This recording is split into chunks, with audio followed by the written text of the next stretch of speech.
పిత, పుత్ర, పవిత్రాత్మ నామమున ఆమేన్. ఈరోజు ఫిబ్రవరి 1వ తారీఖు.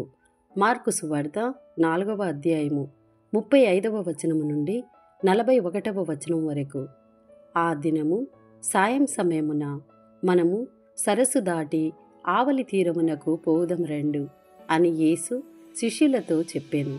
అంతట శిష్యులు ఆ జనసమూహమును వీడి యేసును పడవలో తీసుకొని పోయిరి. మరికొన్ని పడవలు ఆయన వెంట వెళ్ళెను.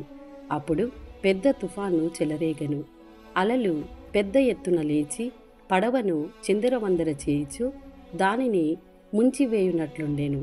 అప్పుడు యేసు పడవ వెనుక భాగమున తలగడపై తలవాల్చి నిద్రించుచుండెను.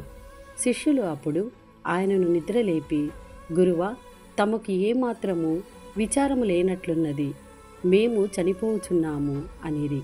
అప్పుడు యేసు లేచి గాలిని గద్దించి శాంతింపుము అని సముద్రముతో చెప్పగా గాలి అణగి గొప్ప ప్రశాంతత కలిగెను.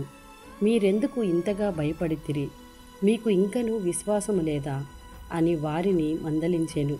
అంతట శిష్యులు మిక్కిలి భయపడి, గాలి సముద్రము సైతము ఈయనకు లోబడుచున్నవి, ఈయన ఎవరై ఉండవచ్చును అని ఒకరితోనొకరు చెప్పుకొనిరి.